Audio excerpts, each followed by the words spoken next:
توانائی دیتی ہے, پورا مضمون باندھا ہے. اعلیٰ حضرت کہتے ہیں بہروپیہ تھا, مداری, روپ بدل بدل کے دکھایا کرتا تھا, بادشاہوں سے انعام لیتا تھا. ایک دن اورنگزیب عالمگیر کے پاس آ گیا, کہنے لگا میں روپ بدلوں گا, اگر آپ پہچان نہ سکے تو میں انعام لوں گا. آپ نے فرمایا میں کوئی ایسے ویسا بادشاہ نہیں. کہا مجھے دھوکہ دینا مشکل ہے. کہا نہیں, میں روپ بدلوں گا. حضرت اورنگزیب عالمگیر بڑے نیک بادشاہ گزرے, بڑے پرہیزگار. وہ بہروپیہ کہنے لگا میں روپ بدلوں گا, آپ نہیں پہچان سکیں گے. فرمایا چل جتنا تیرے اندر زور ہے لگا لے.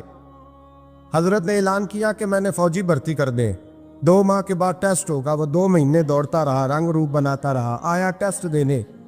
2-3 سپاہیوں کا امتحان لیا, اس کی باری آئی تو 10 روپے دیے. کہنے لگے تیرے آنے جانے کا کرایہ میں نے تجھے پہچان لیا ہے. کچھ دنوں کے بعد جانے لگے سفر پر, تو بھکاری آ گئے خیرات مانگنے. اس نے بھی سارے منہ پر سیاہی مال لی, کپڑے پھاڑ لیے, سر کے بال مڈا لیے, پگے تک کٹا لی, بدرنگ ہو کے آیا. کاسا آگے کیا تو حضرت نے 10 روپے ڈالے. کہنے لگے تیرے آنے جانے کا کرایہ میں نے پہچان لیا ہے. کچھ دن گزرے تو ٹیچر کی ضرورت تھی. اس نے مونچھیں بڑی کر لی, داڑھی نکلی لگا لی, سر پہ جنا کیپ پہن لی, ایک شیروانی لے لی اور ہاتھ میں چھڑی پکڑ کے آیا. کہنے لگا میں استاد ہوں, 2-4 بندوں کا امتحان لیا, اس کی باری آئی تو 5 روپے دیے, 10 روپے دیے. کا تیرا کرایہ میں نے پہچان لیا. 2 سال گزر گئے. وہ جب بھی آتا حضرت پہچان لیتے. ایک دن سفر پہ جا رہے تھے, بہت بڑا لشکر تھا, جہاد کرنے جا رہے تھے اورنگزیب عالمگیر. تو دیکھا ایک پہاڑی ہے, پہاڑی پہ لوگ جا بھی رہے ہیں آ بھی رہے. اورنگزیب عالمگیر پوچھنے لگے یہاں کیا ہے. کہنے لگے بابا جی بیٹھے ہیں دعا کرتے ہیں, اللہ کے نیک بندے ہیں. اورنگزیب کہنے لگے یار پرانے لوگ سارے ہی اللہ والوں کو مانتے, یہ بھی مصیبت آئی ہے جتنی نہیں آئی ہے, سارے لوگ ہی مانتے. کہنے لگے ذرا میں دعا نہ کرا لوں, بچے کام جا رہا ہوں. اورنگزیب بادشاہ تھے, بادشاہ لوگ نازک مزاج ہوتے ہیں. گھوڑے سے اترے, بڑی مشکل سے پہاڑی پہ چڑھے, اوپر گئے تو لائن لگی ہے, بابا جی غار میں بیٹھے. کہنے لگے میں نے ملنا, میں اورنگزیب ہوں. انہوں نے کہا ہمارا بابا اس طرح کا پیر نہیں کہ امیر آئے تو رنگ اور ہو, غریب آئے تو اور ہو. یہاں اگر ملنا ہے تو لائن میں لگ جاؤ, سب ایک جیسے. اب لائن میں کھڑے ہو گئے, 50 آدمی آگے تھے. کہتے 51واں نمبر تھا. تھک گیا دھوپ میں کھڑا کھڑا. جب میں پہنچا غار کے دہانے تو میں نے بابا جی کے چہرے پہ نظر ڈالی تو بڑا نورانی چہرہ, بڑی خوبصورت لب و لہجہ. میں نے کہا میرے جیسا آدمی بھی پگڑی باندھ لے تو اچھا لگنے لگ جاتا ہے, بڑا خوبصورت انداز. کہتے ہیں میں ان کے پاس اتحیات کی حالت میں بیٹھ گیا. میں نے کہا حضور میں جا رہا ہوں جہاد کرنے, دعا کرنا. بزرگوں نے ہاتھ اٹھائے, اللہ اس کی مدد فرما, دین کو غلبہ عطا فرما, اسے دین کا سچا پکا سپاہی بنا. پھر تھپکی دی, 2-4 نصیحتیں نکال ڈالی. دیکھنا ظلم نہ کرنا, زیادتی نہ کرنا, جب تو جیت کر نہ کرنا, غرور نہ کرنا. نصیحتیں بھی کر دی. کہتے ہیں اب جب میں اٹھا تو 2-4 دینار بطور نذرانہ مسلح کے نیچے رکھے, اور الٹے قدم جب میں غار سے اترا انہوں نے رومال جھاڑا اور اٹھ کے کھڑے ہو گئے. کہنے لگے آج نہیں تو نے پہچانا, آج نہیں تو نے پہچانا, میرا انعام بنتا ہے, آج نہیں پہچانا, لا پیسے. اورنگزیب کہنے لگا یار تو نے حد کر دی, کہاں چڑھا کہاں کھڑا رہا, دھوپ میں تھک گیا, کمال کر دی بھائی تو نے. پتا تو کیا لے گا, اب تو جلدی بتا, وہ کتنے لوگ پیچھے دھوپ میں کھڑے ہیں, لشکر سارا کھڑا ہے, کیا لے گا. اس نے کہا سب سے قیمتی ہیرے وہ ہے جو تیرے سر کے تاج میں لگے ہوئے, مجھے تیرا تاج چاہیے.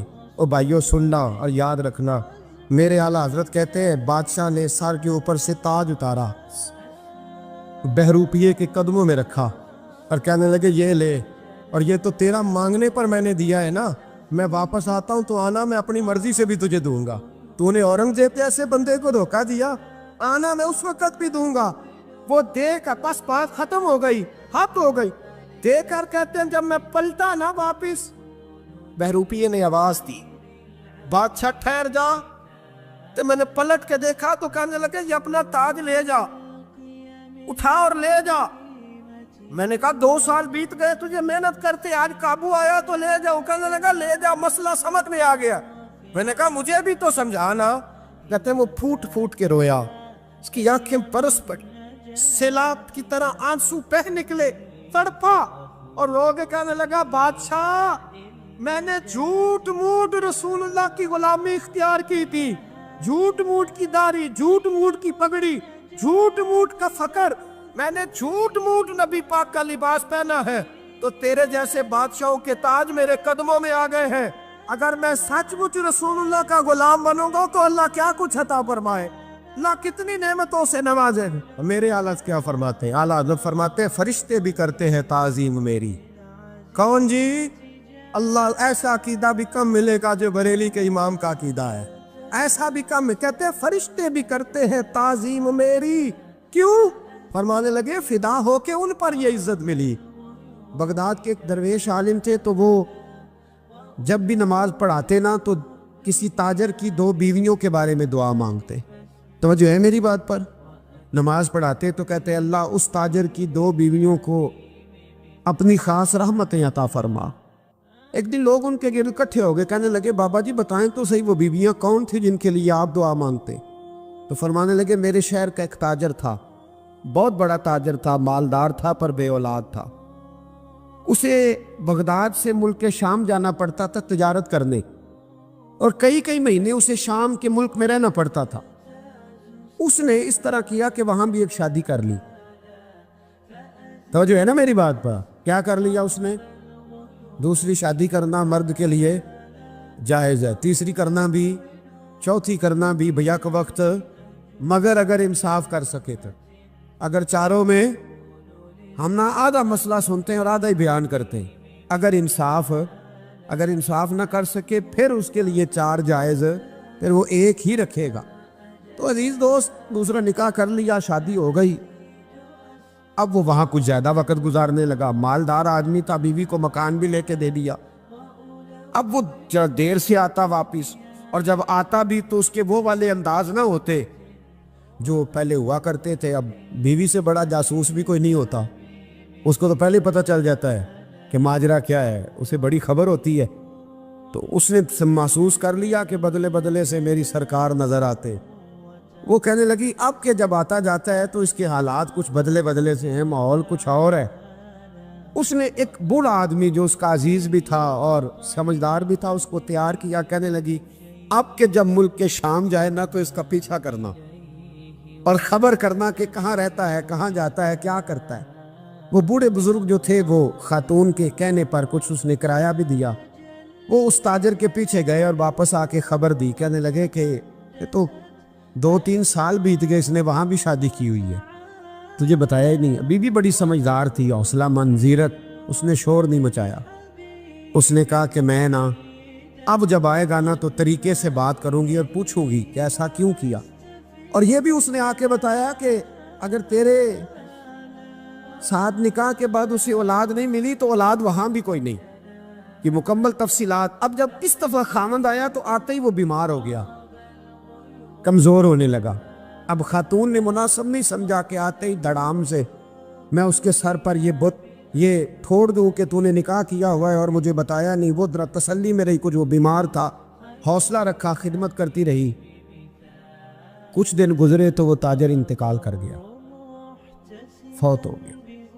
اب راز کھل نہ سکا، عدت گزاری، اور جب سارا مال جمع کیا نا تو اشرفیوں کی بوریاں بھر گئی۔ سارا مال اس بی بی کا، 4 بوریوں میں اشرفیاں، 4۔ یہاں تو پیٹ کا دوزخ ہے، معاذ اللہ بھرتا ہی نہیں۔ حل من مزید، حل من مزید۔ وہ جو کہتے تھے نا کہ بس باہر چلا جاؤں اور باہر میں کچھ تھوڑے سے پیسے کما کے 2-3 سال میں لوٹ آؤں گا، پھر یہاں آ کے کوئی کاروبار کروں گا، وہ گئے ہیں تو واپس نہیں آئے۔ وہ جو کہتے تھے نا بس میں نے اتنا سا کاروبار کرنا ہے کہ مکان بن جائے، انہوں نے 4 مکان بھی بنا لیے ہیں، لیکن بریک حل میں مزید کی دوڑ ہے۔ اب 4 بوریاں اس عورت نے چھپائے رکھی، کوئی بندہ نہیں جانتا بغداد میں کہ ملک کے شام میں تاجر کی دوسری بیوی بھی ہے۔ جب وہ فارغ ہوئی تو اس نے اس بوڑھے جاسوس کو پھر بلایا اور 2 بوریاں اونٹ پہ رکھی، خود بھی ساتھ بیٹھی اور ملک شام گئی۔ اللہ اکبر۔ وہ بزرگ کہتے ہیں میں ایسے نہیں دعا کرتا۔ اس کو جا کے کہنے لگی میں اکیلی وارث نہیں ہوں، آدھے کی وارث تو بھی ہے۔ میں اکیلی وارث نہیں، یہ تقسیم وراثت ہے، آدھی کی وارث تو بھی ہے، تو رکھ اپنے پیسے۔ مجھے پتہ ہے اس نے نکاح کیا تھا پر مجھے بتایا نہیں تھا، تو رکھ اپنے پیسے، میں تجھے دے رہی ہوں، آدھے تیرے ہیں آدھے میرے ہیں۔ اس نے نظر اٹھائی تو رو پڑی، کہنے لگی نہیں اب یہ سارے تیرے ہی ہیں۔